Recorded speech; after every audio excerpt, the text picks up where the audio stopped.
All right. And we're live. Hey, we're live. We're live. Boom. Guys, What's welcome to the sunny coast. It's good to be here. Have you been up here before? Yeah, a couple of times. Yeah. To Mooloolaba, Noosa? Yeah, I think. Oh god. I think like maybe 7 years ago, I shot a promo up here. At Mooloolaba.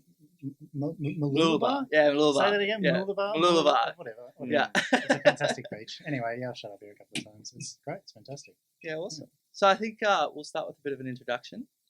So guys, I'd like to hear just say your business name, who you are, and maybe just start with how long you've been in the industry. Yeah, thanks, Harry. My name's Tim Nagle. I am the founder and executive producer of Apostle Digital. Yeah, that's who we are. We make cool, kick-ass videos for content creators. Yeah. How long? My name's Kiah Roache. I'm a director. I work with Tim and Apostle, and yeah, God, I've been in the industry, I guess like 15 years maybe. Yeah. I think. It's scary to say that, but like, yeah, over a decade. So you've seen, how long have you been in for? You're about the same, I think. About the same. Yeah. So you've seen the transition before really social really went big with video. We started content. working together like 10 years ago, yeah. Wow. So like we started working together, I guess, when like the original 5D Mark II came out. Like that's when we started doing stuff together. So that's like how we, like that technological kind of wave was like when we started. And that was like the first big digital DSLR to come out. So like we were like really super excited about that, you know, because before that, digital stuff was crap, it was terrible. Yeah. It all looked bad. And then the first Mark II came out, and I was super excited because you got a digital camera that actually looks like 35mm film, and like that's when I just first started working with Tim. So it was like really exciting. And so you were using actual film before? No, just digital cameras, like right. Just whatever Sony was going on at the time. Whatever and then, yeah, I'm not that old. But it's yeah, we've been working together for like, I guess 10 years. About that, yeah, nice. And I suppose one of the big questions I've got, which I was talking to Jacko before about, is if you think about like what you're creating now for brands versus back then, have you seen much shift in the way brands are trying to get their message across? And like, is there a big difference, or are you still finding that it's still the same thing? It's just new tactics to do it. What do you reckon, Tim? I reckon everything's changed in the last 10 years, that's for sure. But one thing that rings true is people still need to tell stories about their brands and who they are, where they've been, what they're doing, and what they're giving to people. It's just like coming up with new, cool, creative ways to do that. What I do think is that instead of making one asset, people are making more assets out of the same thing. Yeah. Getting more drive for their dollar, and which is kind of cool. But what do you reckon, Kiah? Yeah, I think that's true. Like, you know, when we started ages ago, I guess like we were sort of riding the first wave of the big Facebook thing, you know, so Facebook and social media was really just starting to push.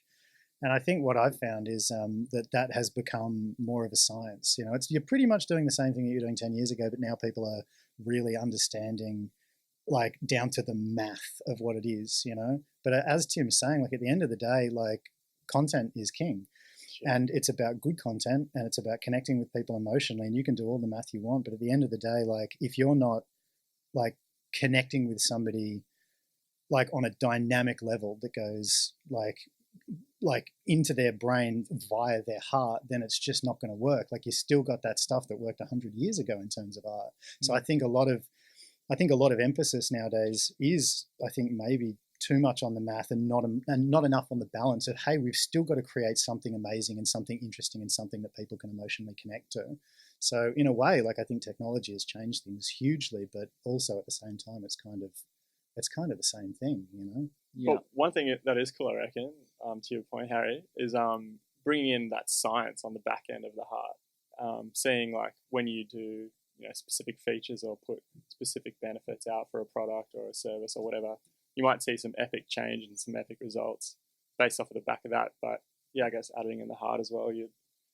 Well, that's why it's good though. Like, it's because you got the math and the heart now, so that's really nice, you know. So yeah. And do you find when I find this a lot with digital marketing, is like, especially when you're working with a new customer that, you know, has been running Facebook campaigns or has been, you know, just digital advertising in general, they come to you with all these ideas, and you've really got to try and strip the noise away from their big ideas and their big grand plans, and sort of really simplify it down to like what's the core aspect, what's the purpose of what we're doing. Like, it's very cluttered? Like, do you find you have to, like, when a brand comes to you, you've really got to say, hey, guys, like, I love the idea. Let's just take a step back for a second. Like, what's the purpose? Why are we creating the content? Do you find you have to do that a lot with brands? Absolutely. Keeping it simple, right? Yeah. Right. What's that principle? KISS. Yeah. Keep it simple, stupid. Yeah. Ironically, we just recently worked with Airbnb, and we put the band Kiss, the giant rock band, the Legends, on a boat as a big campaign for Airbnb. And we had to keep it simple. We had to not just on a boat though, like in shark-infested waters. Oh, this is the I remember you telling me about this. We've got that's like the campaign idea was to get one of the biggest rock bands in the entire world and have them play live to sharks. Yeah. So they put microphones down into the water. So to backtrack a little bit, Airbnb are doing this thing where it's called the animal experience. So they get hosts to take people out on animal experiences as part of the Airbnb package. So this particular one was you take the people out on a boat and you attract these great white sharks and you get to see these huge great white sharks in nature. How big are we talking? Huge. Well, the one we saw was at least 4 meters, I think. It's huge enough, so like I stepped back from the boat and I'm looking at Tim going, what are we doing? What the hell are we doing? Like, I'm just like, I'm not standing next to the edge. I'm just like, I'm terrified of sharks, by the way, so this is crazy to be a part of. But so they go out and they attract these sharks, and like because they don't want to chum and put like blood in the water and like all of that kind of stuff, because I mean that's like it freaks the sharks out, and it's like kind of anti-environment. It's very anti what Airbnb are about. Yeah, they're about interacting with animals in nature, like in like a respectful way. So what this guy does, he goes out in his boat and he plays music to the sharks, which actually attracts them because of like this deep bass rhythm that like goes through the water. And for some reason the sharks, whether they're curious or whether they're looking for prey, they don't know, but they come in like 2-3 sharks at a time, and they're using like various bands, and they're just using Kiss. And so Weber Shandwick, the guys we're working with, is a great agency. They came up with the idea to literally get Kiss to go out there and play their music live to attract great white sharks, which is just like a phenomenal idea. And I remember when Tim pitched it to me, I'm just like, that's not going to be possible.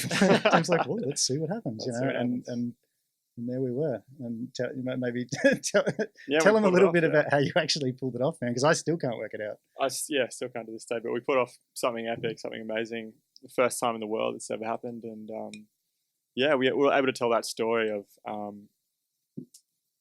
the people behind that, why people thought, let's play music to the sharks, and let's get this huge band and let's get them out there. We were able to tell that story and put it into like a little 60-second piece, and then play it to the world. 60 seconds. That's what it was kind of crazy. Wow. It was one of the most shared things I've ever seen in terms of like physical media. So it was on like USA Today on the morning show. Went around to about 1,200 people around the world, different outlets. So like you're talking like your Channel 7s, your 9s, your 10s, like, but on a large scale like USA, Europe, all that kind of thing. It's great. It's awesome. Fantastic. So Airbnb is a pretty big brand, and has that big reach behind them, especially in the way of organic and PR.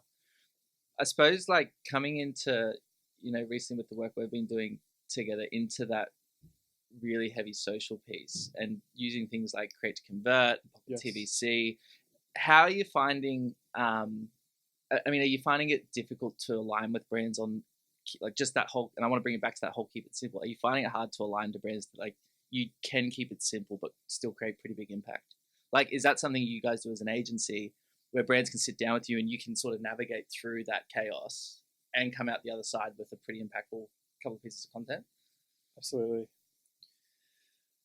Yeah, again, it seems to me like with a lot of the clients, like they seem to be obsessed with like how they should be, and they've done all the work and they're hitting all these bullet points, and but like I find that a thing that makes a brand successful is like if you're a genuinely interesting person, you've got an interesting brand, you've got something interesting to sell, you are the brand. Do you know what I mean? You're already there. Like I'm convinced. You've sat down and you've convinced me. But they tend to, I don't know. It's the hard part from my perspective is trying to re-explain that they're already good, and we just want to show how amazing you guys are, and they always seem to want to go down this other road. Like that's a hard part. I mean, I've got a film background, so I'm all about emotion and film, and like, you know, what's the crux of the story? Because to me, again, it really does come down to, you know, how do we explain to the entire world how amazing you are? And then the math comes in, like, what's the best way to get that message out there? Like, and it's so good to have social media and like all the numbers crunching, all that kind of stuff. But you can have all the portals in the world that you want. If your message isn't strong, like it's not there. Like you have to have the confluence of both. Yep. And I think the obsession with a lot of, you know, sort of, I don't know, young .com millionaires, whatever you're going to call it, is like, you know, they have this obsession with like being, you know, being cutting edge, where it's like, you know, just take one step back and just be who you are and project who you are. Be a bit raw. Be both. Yeah. Be cutting edge and be who you are. You know what I mean? Like, I don't know if I'm making sense, but no, that makes sense. It's a thing that's every time we go in, it's like you got to re-explain to the client who they are. You know, getting them to remove their bias from it as well, I suppose. Maybe, well. yeah.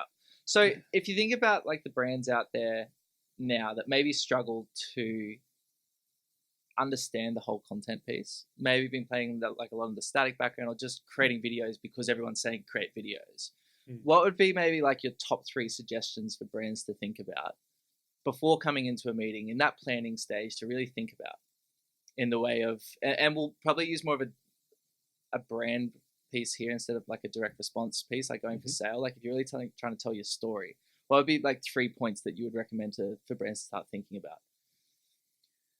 It's like that. I mean, keeping it simple, but like it's like when you're at the pub when you're trying to tell someone where you've been and where you're going. Like this, it's the same way. You're just doing it in a shorter, concise piece. Like how would you say it to a mate? You know? Yeah. At the pub. Do you agree, Kurt? Yeah. I think also no, definitely like what do you want? Like is a big one. Like what's the goal? But also, you know, I think to be open, you know, sort of creatively is a good thing too.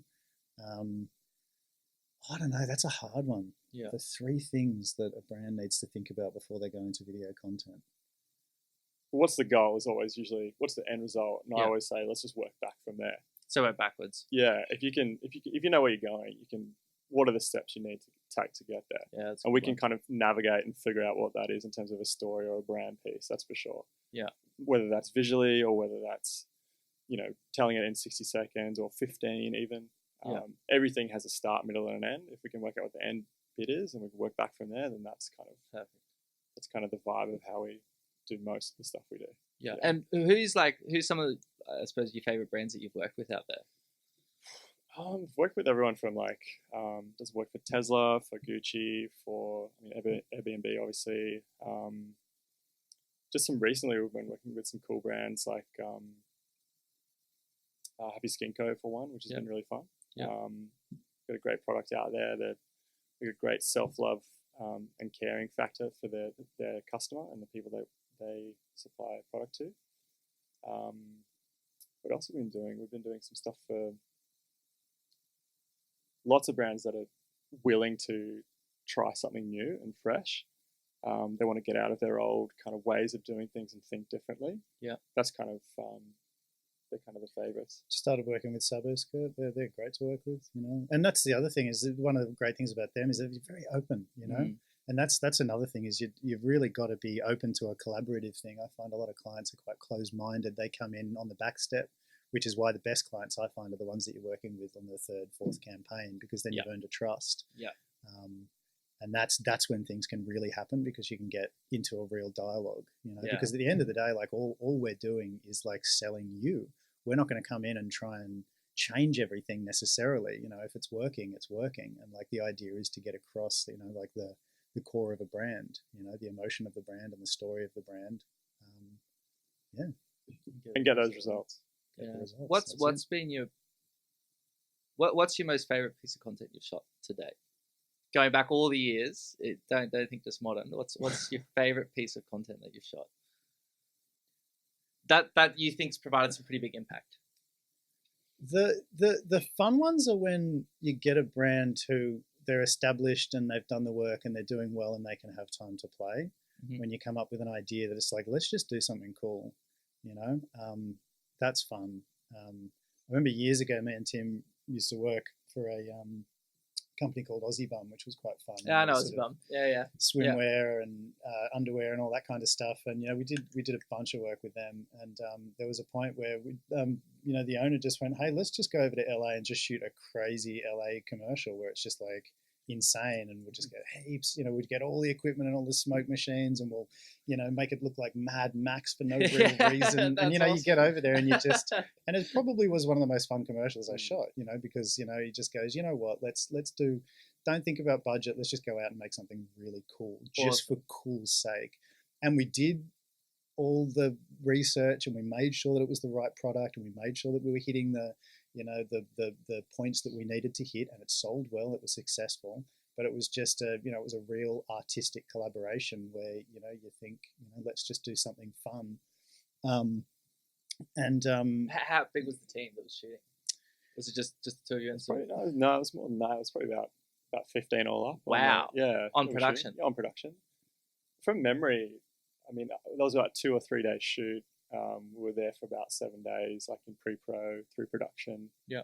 From memory, when we went into post-production and we created the product, it was like maybe 1 or 2 weeks later, we had the final series of content done. On that campaign, we did a series of both photographs and video. Okay. So we had the full package for that campaign. And from memory, I think this was kind of the very start of Facebook and Instagram and YouTube. Video or like really people getting on social and really getting on social and pushing. Yeah, stuff. right. I like this, we went off a lot of organic traffic on that, but I think that sold like in the hundreds of thousands. Yeah, that was huge. Yeah, like I think from memory, maybe it's like 500,000 on the first. So return on investment. I think it was maybe the second most popular product sale that they'd ever had. I think it was like one of the Wonder Drop ones, and it just did really well. And it goes to show when you put in creativity, and that brand story, and you still put in like the benefits, the features of the product, it comes out well on the other end. It gets well received, which is and that's where sort of creativity and the right product and exactly the right like way of selling it comes together, and then you get success where you get a brand that knows exactly what it is and exactly what it needs to sell and how it needs to sell it, and then you can make something creative and risky at the same time, and that comes together, and you can have something pretty amazing, and that was fun too. The shooting of that, we got to work with it was like a production designer. I used to work with David Lynch and stuff like that. So that was pretty cool. And it might be a silly question, but did you have to take all the gear across with you, or did you just hire it over there? We took some. We hired a lot over there. LA is like a production. Yeah. Part of that was we worked in this studio where like Snoop Dogg regularly shoots commercials there, and we found this incredible old. What was it, like a tire factory motorcycle selling place? I think they sell fixed motorcycles or something. Honestly, one of the best rustic, locations I've ever worked in. Yeah. It was like this LA chop shop. It was sick. Awesome. Yeah. And that's where they did some of the shooting? Some of the scenes, Yeah. In a chop shop. But me and Tim, we've done all sorts of stuff. Like we've done, we've done heaps of commercials through the years and like music videos and all that kind of stuff. We also do features. And so we've done a couple of features together now. So the first one we did was Wormwood, and the second one was Necrotronic more recently. But back in the day with Wormwood, the interesting thing about that, and that's like a feature film, zombie film. Yeah, I can say. The interesting thing about that is he and I had worked in the fashion industry for a bunch of years. And so like huge amount of that traffic was pushed through Facebook. And so we got to see how you sell something and market something via Facebook, like at the coalface through the fashion industry and through all the marketing. So what we were able to do is we took that idea and we applied it to a feature film just to see if it would work. And so we built a campaign around a movie that was exactly copying the template of a fashion campaign, so that the way that we'd shoot a scene and we'd treat it like a campaign. We'd have key images and key points to sell the film, and then we'd have the call to action would be whatever Kickstarter campaign we were doing that month, to fund this scene or fund that scene. And we sort of leapfrogged through a campaign we spent 4 years making that film. When the film was released, we built such a big following through Facebook and social media that when we released the film eventually over over the period that it was in cinemas, it did really well. Like, it was a short cinema run, but we How long did better was the actual than film? 50 Shades of Grey on the opening weekend. Really? So yeah, and it Wow. worked really well. So to me, that's the thing where you can take the structure of like advertising and marketing via Facebook and social media, and you can apply it to whatever you want. Yeah. So one of the great things about that was I got to feel like what it was like to be a client and be the guy doing the ad for the thing that we were selling at the same time, and it totally worked. Yeah, fantastic. You know, so that's probably one of the coolest things that me and Tim have done, because it took so long. It was like a 4-year ad, and like the film turned it. You know, that process turned out to be a 4-year advertising campaign for a single product, a feature film that came out and did really well. So that was fun to be able to prove that with it's Tim. kind of funny because nothing's really changed. Like, we still boil down that same process for every client we work with. Yeah. It's just in a shorter format. Yeah. We're just doing that same methodology and using the same methodology to produce the same outstanding results. And I think that's one of the things that sets Apostle apart. Like, Tim and I have been working as filmmakers, you know, for like 10 years. So we've been doing, you know, like I said, music videos and ads and all that kind of stuff, but also filmmakers too. Yeah. And there's such an obsession with story and, you know, all of that kind of world. So we bring a cinematic approach to the commercials and the campaigns that we do, which I think, you know, it's a little unusual, which is one of the things that separates us from a lot of the other companies out there. You know? And I mean, you're not just shooting with DSLRs, are you? Like, you've got the because like I can say, like, I've, you know, at my time at Facebook, you know, we were recommending some creative agencies, and I think what I found different from working with yourselves, I won't know names, but, you know, compared to some other Australian-based creative agencies, is I think some people just focus too much on like what's in front of them right now. Where I've noticed you guys are really trying to forward plan. It's like, well, yeah, we can do this one piece, but like, you know, what you were saying just before, Tim, is like, you know, what's happening in Q1, Q2, Q3, Q4, and how can we build the whole narrative around that piece? Yeah. It's a long form approach. It is. You know? But, you know, I think in the way of media buying and, you know, especially, and organic, but, you know, I'll talk media buying for a second. I think it lets the media buyers really get a better idea of what's coming up and how, like, if that video one goes really well in Q1 or whatever videos you're using, you know, you've got, not only do you have the success of that, but you've got the backbone of all the views and all the engagement that you're getting off that to build even bigger for the next quarter. So if you're an e-com brand that is, you know, Black Friday, Cyber Monday, Boxing Days at the end of the year, and you're building with content that whole year, it's like the build up, right? Build up. So if you're building and building and building all the way up to that, like, you'll smash everyone out the park. And we've seen it happen this year with brands. Yeah. The brands that really focus on building, and have good content. Yeah, I think it's just they're really creating some pretty big disruption in the game. Right. Compared to brands that are just like, it's like the Jack and Jill analogy sort of thing. It's like, you know, when they need customers, like, oh shit, I got to walk up, get a bucket of water, come down the bottom of the hill, and my bucket into the website, convert those. Oh shit, we've run out of customers again. Up we go, back up. You need like an always on approach. And if you're planning ahead, like Q1, Q2, like, you've sort of got that. Yeah. Because as you notice, like, the engagement, and like, I'm talking here brands that are spending some pretty big dollars on advertising and can burn through audiences pretty quick. Having that new injection of content all the time. And if you're pivoting towards those big sales, I mean, you literally, we've seen brands spend astronomical amounts through the year, but then have to spend bugger all on the big sale days because the organic's just gone ridiculous. Yeah. So I think that forward planning is really important for brands. It's awesome to see an agency sort of take that on, and not be scared to talk to brands about, like, hey, like, yeah, we're going to do one, but what's next? What's the next one? What's the next one after that? Yeah. So I think that's an interesting space, and a lot of the creative agencies I've spoken before just don't do that. They're purely, and like, it's not a hit on them, but they're just going to go all in on this one video. Where, like, why not, like, storyline it through, or you know, create the narrative that's going to take you through to that end of Q4. Okay, can we talk about you guys for a bit? I'd love to talk about that process. It's so nice because I haven't done a lot of sort of the e-commerce stuff. Tim's done heaps more than me, but it's so nice to be able to, like, do a campaign and then come and sit down with you. And do you know what it's like? it's like being a racing car driver who just found the pit stop. Do you know what I mean? Where you stop and you go, oh, can we fix the cars while we're going? That's amazing. Yeah. Like, and that's how you win the race, So you go in, you go, and so at 3 seconds, this is what happens. And then that needs to happen over here. And this is how the engagement works. And this is what I was saying at the start, where it's like, if the math and the creativity can come together, you're like going to win the race. You know what I mean? And that's what's exciting about what's going on now. It's such a change, because like we've been working in analytics for so long with Facebook here and, all the social media stuff, and you get drips of information, but it's been kind of non-specific. Yeah. And the great thing about working with you guys is it's so specific.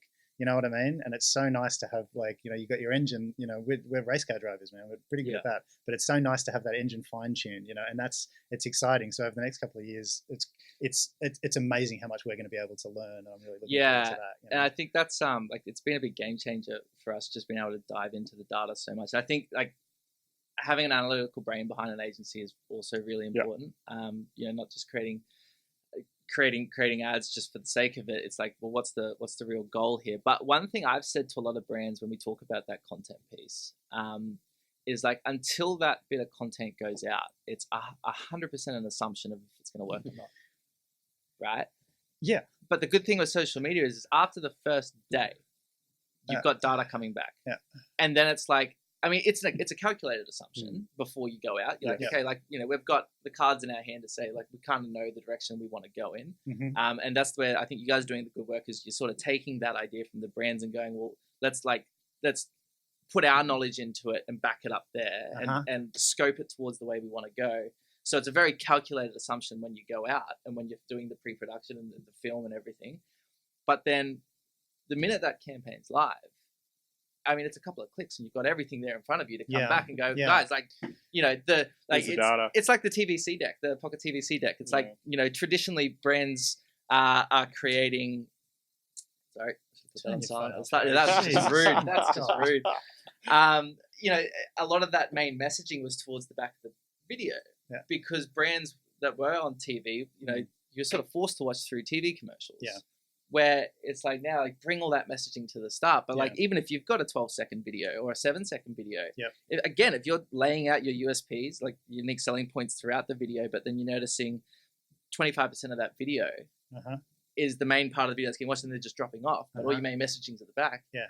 Like, that's the data that you guys need to go, well, do we create shorter or do we try and create a better hook at the start to make it work? What's the most exciting thing about right now for filmmakers? It's changed the game completely. So the paradigm for filmmakers for so long now has been you all come together, and whether it's films or ads or whatever, like this is how it works. You all come together, you all agree on an assumption, you make the assumption and you cross your fingers and then you try again next campaign. Yeah. The great thing about this is like a campaign isn't a thing. It's an evolving piece. Yeah, correct. It's actually a race where you've got like 50 more laps to do. And it's so exciting to be able to go, actually, just that first TVC is just an idea for how we're going to go. So you put out a little bit and then you get the numbers back and you alter. And then you put out a little bit and then you get the numbers. So weirdly, the post-production thing has kind of expanded, and post-production has become more like shooting. So when you're shooting, you have to improvise, and you have to change things as you go. And now, like, the release of something is like, it's an organic thing now. So you kind of, to be able to keep up, you have to change as you go. Like, the race isn't done. And to me, that's fascinating. So you finish something, then you change it a bit more, and then you finish something and you change it a little bit more. And there's so many different factors. It's like, how's the economy doing? What are people after? What's in right now? And everything into that moment. And then you change. And like, you can organically alter a campaign as it's happening. And to me, that's fascinating. That's real-time advertising. I 100% agree. Real time. It's and the crazy thing is, I mean, we're kind of like, although it doesn't feel like it, we're at the forefront of what's happening in digital. Yeah. Like, we really are. Like, the people that are out there doing the advertising, building brands today are literally at the forefront. So I'm thinking how crazy it is now. In 10 years' time, like, like, what's the next big thing? I mean, Facebook's betting on VR and augmented reality. So, I mean, it's just going to get crazy and crazy. So I think it's just more staying on top of everything. Can I say another thing? Where there's 3 things that you want to talk to the client about. I actually think that is one of the things you need to sit down and you can have all the conversations about what's your brand and what do you want and what's the budget and whatever those normal questions are. There's a million of them. But one of the biggest ones for where we are right now is, do you know what e-commerce is and do you know how it works and are you going to go with the journey? Yeah, and if it goes big, can you take it proper big? Yeah, and so that's a huge one. I find a lot of people say they know what this is, and they don't.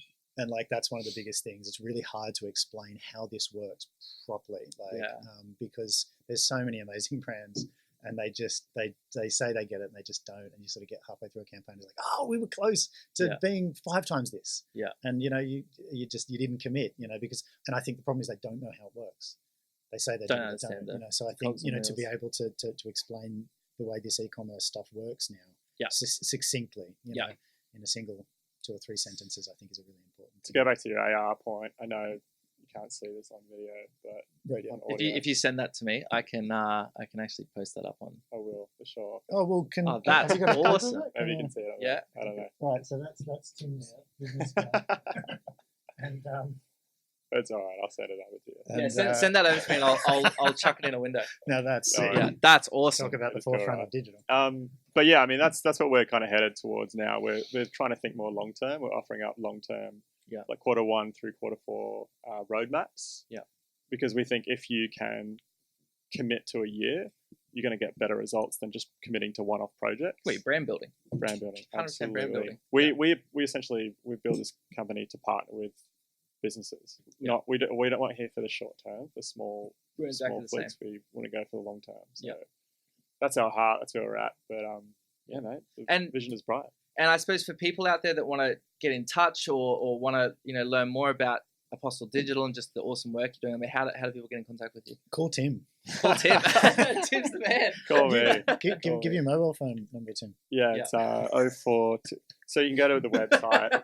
we'll put the links up in the description. You can call me. I don't care. I put it. ApostleDigital.com. But okay. We'll put the links up below. Yeah, we'll put up the links. So guys, I know we're a bit short on time, so we'll wrap it up here. But thank you so much for coming in for the podcast. Thanks for having us. Cheers, man. Appreciate it. Yeah, I hope you enjoyed the sunny coast. You're better than Joe Rogan. Oh, mate, that's a big call. I would never say that to his face. I would never put myself on that. I would never put myself on that level. No, this is fun. So, but yeah, there's more things to come. Hopefully we can get you up for another podcast Fantastic. in 2020 and do a bit of a revamp of what's been happening for you guys and just keep the story going. Cool, mate. Right. Awesome. Thanks so much. Guys. Cheers, mate. Cheers. Cheers.